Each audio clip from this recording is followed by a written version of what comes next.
Okay, let's go. This is my response to Error's debunk on the Celestial Child. Celestial Child being essentially the god of my novel, The Hybrid Mage. Before I even get into the rebunk from his debunk, I want to preface this. This will be my last scaling video that I ever make revolving around the Hybrid Mage. Because I didn't make the Hybrid Mage for the purposes of scaling. I only made a scaling video of the Hybrid Mage in the first place in order to garner attention for the novel. Now, I am very well aware this is my own fault for giving this reputation for the novel. However, I now have the opportunity to change the view of that, so this will be the last video I make of the Hybrid Mage, period. No matter what the response is from Error, I will not make another scaling video on the Hybrid Mage at all. And this is also a message for you, Error, you watching this. Now, I don't know, you may have changed, but before in the past, you cannot deny you have made some slightly passive-aggressive comments, if not straight up insulting, as well as spread misleading information. Shown quite clearly actually in your debunk video of the Celestial Child, when you said the scaling started here, when in actuality, the scaling that was very important to the overall scale for the Celestial Child started a lot lower, which was shown in that video which you were talking about that I made. Now, this is not to spread hate to Error, I do not want that. If I do find out that any hate has been spread to Error, just unfollow me. That is not what I'm after here, it is not what we do. These are fictional characters at the end of the day. However, this is a warning to you, Error, okay? I do not give a shit about the stigma of blocking people, alright?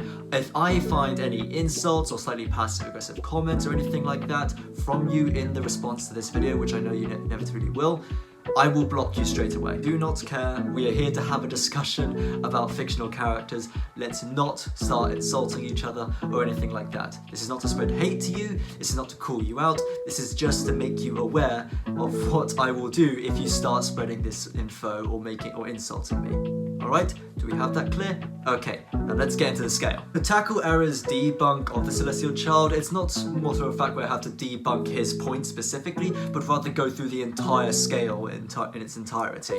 Meaning I'm going to have to talk about pretty much almost the entirety of the cosmology within the Hybrid Mage. Every single scan I show within this video, I will be labeling the chapters of where these scans are, so you can literally find them in the link in my bio on my novel.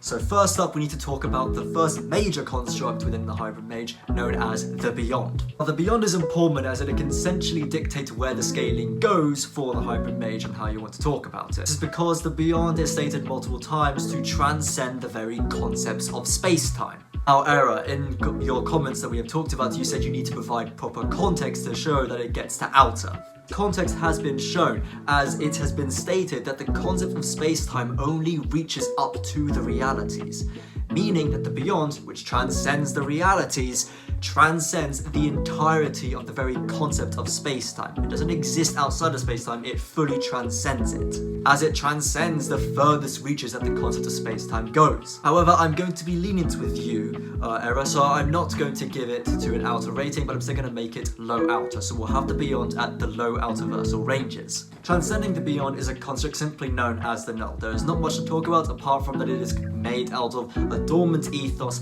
that is so destructive that it basically erases anything that goes into it. Now, this does not have effect on its scaling because it still transcends a construct that transcends the concept of space-time, meaning it would be a layer into low outer. Next, we have the Genesis. The Genesis is a construct comprised of endless layers. Each of these layers are stacked on top of one another and transcend the previous, meaning it is an infinite low outer versal hierarchy. Next, we have the Omegas. Now, the Omegas doesn't really add much to the scaling. The Omegas are essentially the overall comprised construct of all the previously mentioned structures, meaning it would be infinite layers into low outer versal. Transcending this is the Delta Realm, and this is when we get into the Chaos Void, where a lot of the confusion and debunking seems to come from. So I will now be doing an in-depth explanation of what the Chaos Void is and how it exactly works, as a lot of people seem to get misconceptions from it. Chaos Void is a very large and very complex construct comprised of 3 different types of infinite hierarchies: the Delta Realms, the Inner Realms, and the Outer Realms. Now, just the first Delta Realm alone transcends the very law of dimensionality, which for me and most people would believe that equals the outer versal. However, for error, I know you don't exactly believe that, but luckily enough, we already proved that it has been an infinite layers into low outer or transcending a low outer versal hierarchy, meaning it would be outer versal by default. Since there is an infinite hierarchy of delta realms, that would make the first hierarchy of delta realms an infinite outer versal hierarchy. Transcending and containing this is the first inner realm, and there's an infinite hierarchy of inner realms. What this means essentially is that within every single inner realm within this hierarchy, there contains and transcends an infinite hierarchy of delta realm. So essentially, you have an infinite hierarchy of delta realms that is contained within an inner realm. Then you have another infinite hierarchy of delta realms, and that is contained with another higher inner realm, and so forth on infinity. What this means exactly is that within the delta realms within the, let's say, 100th inner realm, they would transcend, these delta realms would then transcend the previous 99 inner realms, okay? So essentially, the infinite hierarchy of inner realms would be an infinite high outer versal hierarchy, but they are a hierarchy that contains and transcends an infinite outer versal hierarchy. Transcending and containing all of this is the first outer realm. And the outer realms are also stacked on their own type of infinite hierarchy, as the first outer realm alone contains and transcends an infinite high outer versal hierarchy. That would equal baseline boundless. Before we go any further, we need to talk about what actually gets you into layers into boundless. Get you one layer into boundless, you need to have an inaccessible transcendence. However, that is not the only type of transcendence that is required.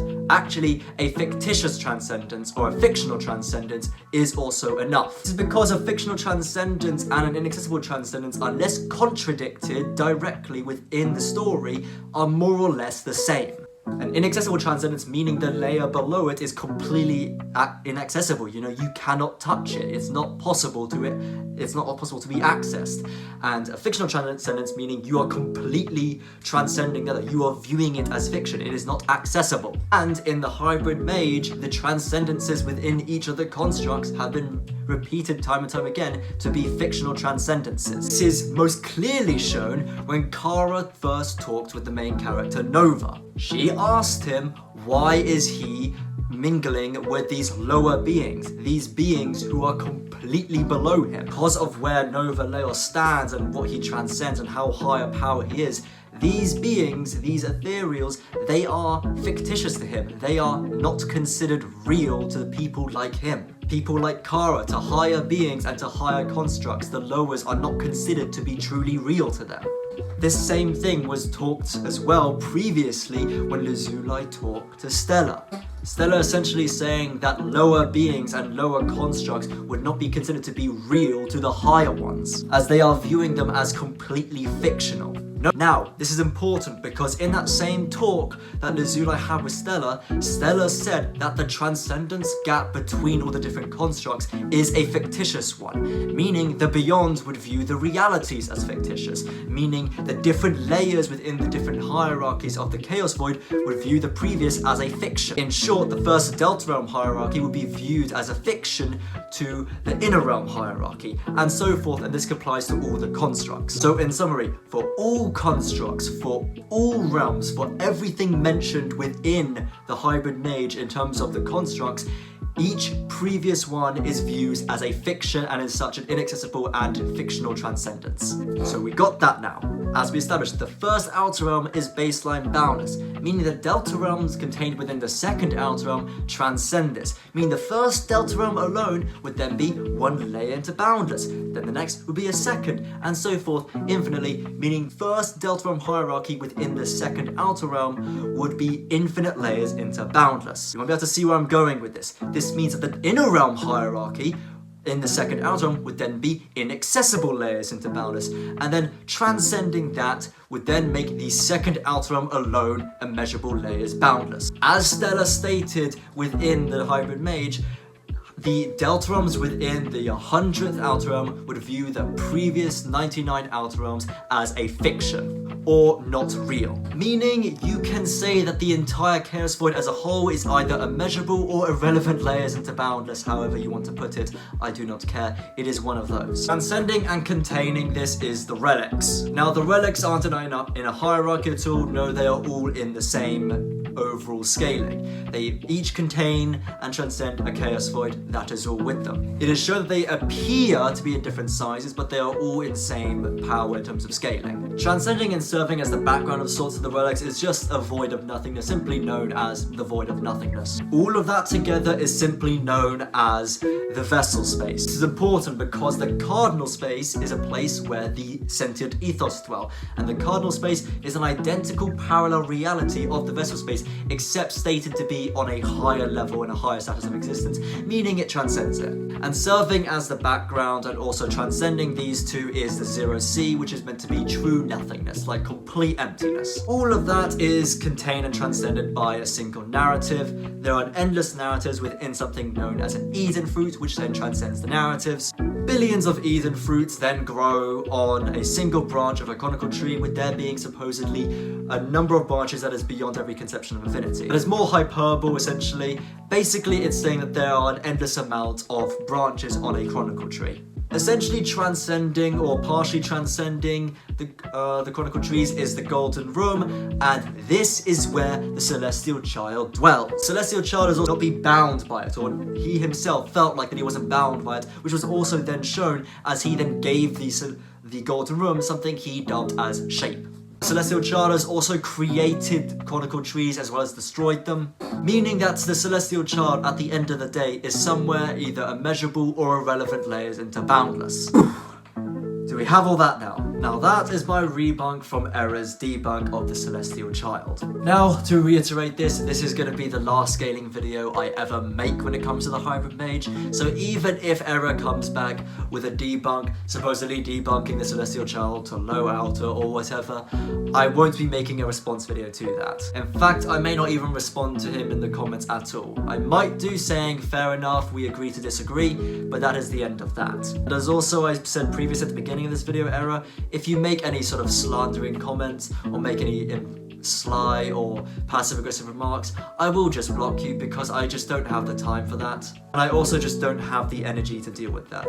However, this was a while ago when you were like this, so maybe you have changed, and I do hope that's the case, because some of your videos seem pretty cool, and they do look really good. I'd also like to preface this that I don't really care at the end of the day where any of my characters scale. They could be bloody planetary for all I care. I never made the Hybrid Mage for scaling. I only made a scaling video on the Hybrid Mage after I released multiple chapters, after I found out about what power scaling was, to get views for the Hybrid Mage. I've only made this reply to Error because A, you guys, my fans, voted for me to do so, and also this is where I personally believe where I guess my characters would scale, as I am at the end of the day a power scaler. So Error, if you still disagree with me, then we just agree to disagree. I wish you all the best, and that will be the end for the video. I'll see you all next time.